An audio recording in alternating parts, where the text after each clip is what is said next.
tumesaidia watu wengi, Tigania West, Tigania East. Tumesa wapea chakula yao na tutahakikiza tumesunguka Meru msima, tutawapea chakula wale watu wote wako na ulemavu, na tunaomba watu wetu wale wote wako na walemavu wawapeane kwa ward administrator majina ya hao walemavu. Tunapea wale wenye hawajiwezi kabisa. Kuna mlemavu kama mimi naweza jiweza, ninunue tu maji, ninunue nini.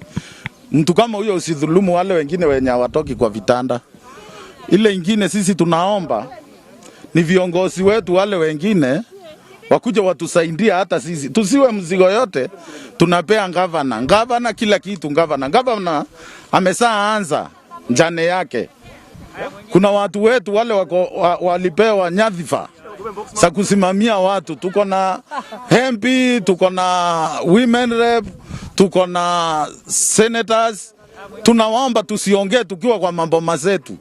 Tujitokeze kusaidia hawa watu, tukosoane kama tunawasaidia. Leo hii nikiweza kukosoa, niko na uwezo kwa sababu nilienda nikamuomba gavana, tukaongea na CEC, tukaenda kwa gavana, akatupea chakula. Na wewe, hata wewe kiongozi, enda ulete kitu fulani, hata kama ni blanketi, hata kama ni mkate, ukuje utukosoe kama unasaidia watu wako. Lakini usiwe uko Nairobi, kazi yako ni kukosoa gavana kwa TV, gavana kwa radio, gavana, na hakuna kitu unapea watu wako. Kiraito alituambia sisi tu support president, na hata wa Meru wenzetu wale wanasema ati Uhuru hakuna kazi anafanyia wa Meru. Yeye anafanya kazi, lakini ile pesa yake anapeana ya kutoka kwa serikali kuu haifikii mwananchi wa kawaida. Hiyo pesa tungeomba hata kama amini wale walemavu wenye wamesimamia hizo nyadhifa, aweke kama CEC wa county, achukue mtu yoyote yule ako karibu na mwananchi wa kawaida.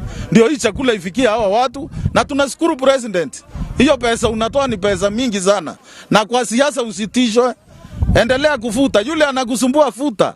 Akuja hapa masinani. Na nyinyi MP wenye mnasema president aende, wewe ujue kwa hiyo kiti huko kuna mwenye alikuwa kwa hiyo kiti na alienda.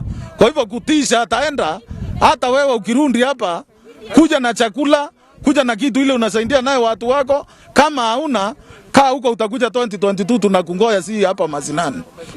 Ile wito natoa kwa walemavu, to keep distance, tuoshe mikono, kwa sababu ugonjwa saa hii Meru tumepata, tuko na cases 2 saa hii tunaongea. Saa hii Meru ugonjwa imesafika Meru, na ile ugonjwa imefika Meru inashika mlemavu, inashika mtu ambaye inashika tajiri, iko na matajiri, kila mtu. Kwa hivyo hii ugonjwa ni tunjichunge sisi wenyewe. Pali kama leo tumewapea chakula, mtu anaweza kula wiki 2.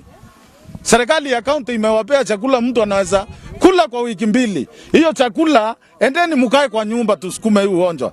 Na msisuke, serikali ya Meru County na serikali kuu wako na mpango ya kusaidia walemavu. Kwa hivyo sioni haja kama sisi leo tumefika hapa Tigania West na Tigania East. Sijui kwa nini mlemavu atoke nje aende akajitafutia chakula for 2 weeks. Kwa hivyo tunapea serikali nafasi, watu wetu wanatii, tumewapea kila kitu. Hakuna kitu hawajapewa na county government. Kwa hivyo after 2 weeks tutaongea na sisi wetu Lina Kirote, tuone vile tutawasaidia tena, ndio tuweze kuwaka. Na pali hatujafika kwa walemavu wenzangu, msubiri, tutafika kwenu. Siku tumeanza leo, tumeanzia hapa leo, kesho tutakuwa kwingine, kesho kuto hivyo.